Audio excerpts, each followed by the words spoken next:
Hi, Astro World. We're looking at Cancer Ascendant. This is going to be my take on Cancer, what it means, and my explanations. Very, yes, my explanations through all of this.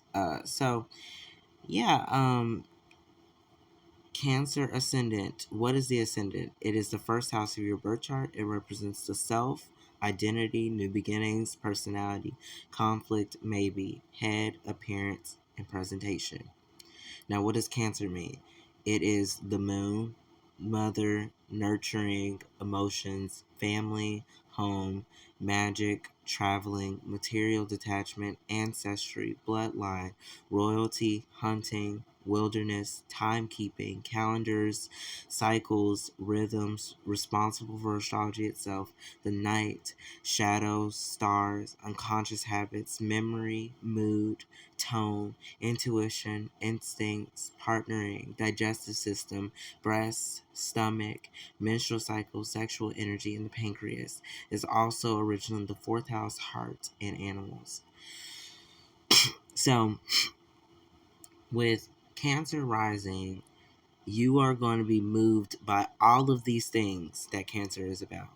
Now, some of these things, it might be a little bit strange to other astrologers, like the magic, the traveling, material detachment, for example.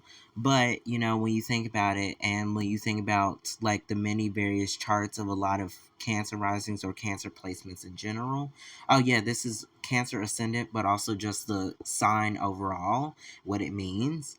um like you will see a lot of the times where they are very in tune with a lot of these quieter elements of life, where it's like these very magical, ethereal, like Cancer risings can be very fantasy driven. They can be very in their heads and in their minds, emotionally connected to a lot of um idealistic scenarios, or even just like scenarios that feel really soft and romantic and all these other type of things. um yes, so like when I say the home, the magic, traveling, material detachment, okay, ancestry, bloodline. Cancer is, you often think about as a Cancer rising where you come from and then where you're going to, right? Based off of where you came from. And you also think about what gifts were you given in this lifetime? Like what's your personal sense of magic? Like and we will, as I go through the video, I will even explain as why I even associated it with things like magic, rhythms, responsible for astrology itself and all that other type of stuff. But let's get into just the first portion here. And it's because, like, you're very deeply connected to these things. Like conflict will happen in the home, or there will be something there in the home where there's something around you being either too emotional, too in tune with your body, to like to the point where it's like if you're tired and you're not gonna make it through like a project, for example, or like doing something, for example. Like a lot of times this can be very lazy, and lazy energy. And also you can have unconscious habits like pop up every now and again, like things that you don't think about that you just do automatically, and like you never think about why you do them. um yeah. um and let's just go over. So just write these notes down if you can, if you have a pencil or paper. And as we go through my series on astrology, we will develop our understandings of these along the way. I mean, I've already kind of developed understandings, but I'm just saying, for those who are new to the way that I'm doing this, like, we will develop it through. So, Cancer mythology, basically, we're talking about Hercules' 12 labors, where he was fighting off a Hydra, and the goddess Hera sent, because she hated Hercules, she sent a crab to help Hydra defeat Hercules. He snapped the crab snapped Hercules' foot and then was killed by Hercules crushing it underneath his foot or heel or whatever. And so Hera places the goddess of marriage, women, and childbirth, really important here to this whole entire thing. Hera places the crab as the constellation Cancer for his bravery and courage.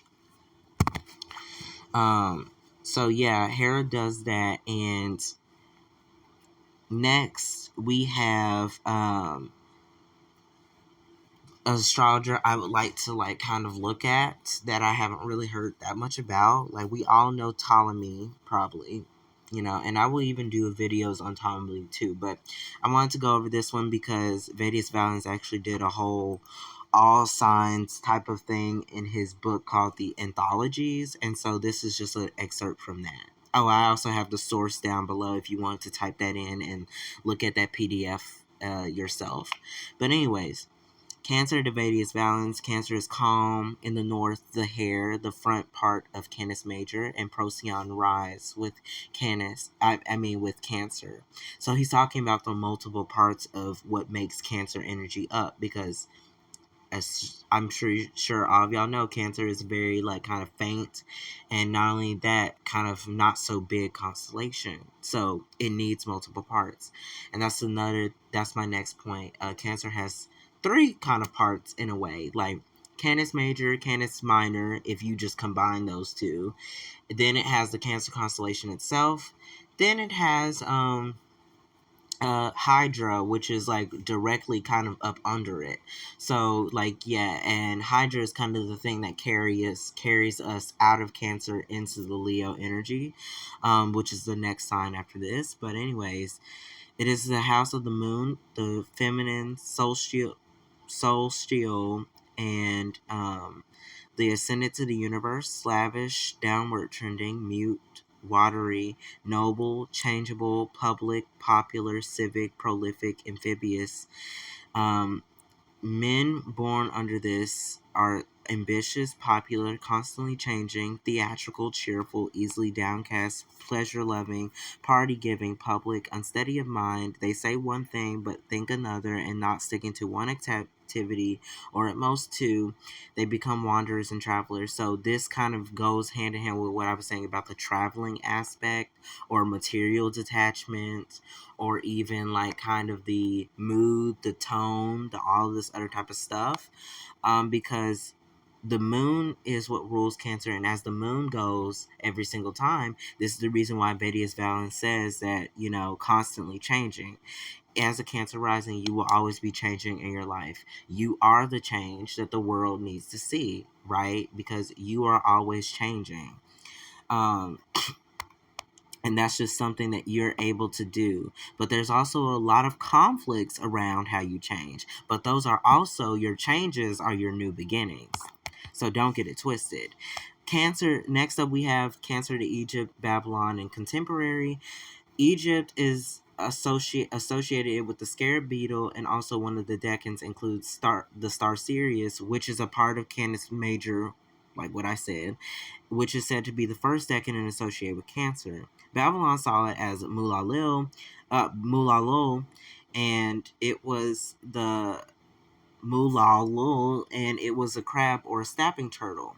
It was also called the deceptive digger, according to Sumerian astrology as well, which is also Babylon in a way. I always get confused with Sumerian Babylon, but I'm about to be on the show with Abby, Quinn, and Nikki Tennyson. So honestly, she will just clear this up for me.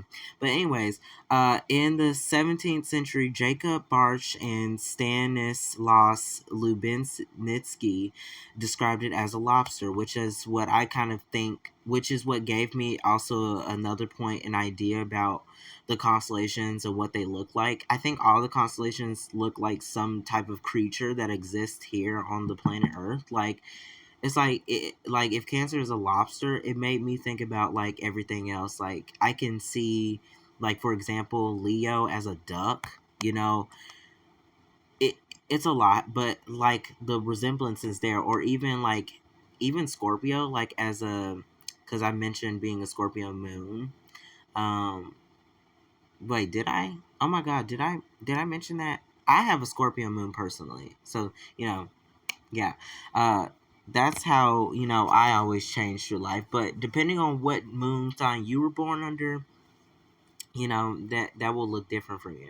Now we're gonna get into the gods and goddesses that kind of inspired how I think about Cancerian energy, because it's like, though these gods and goddesses, I should have put Hecate on here too, but yeah, these gods and goddesses are the reason why I even said that, like, this is the calendars, lunar calendars, cycles, rhythms responsible for astrology itself. As a Cancer rising, it's like you are the blueprint for a lot of, you know, good things that come in this life. Not to toot my own horn, I'm just saying, you're the blueprint, because it's like we wouldn't have astrology if we couldn't see the moon or the stars at night, right? If there was not a sense of fantasy or wonder about these stars, right?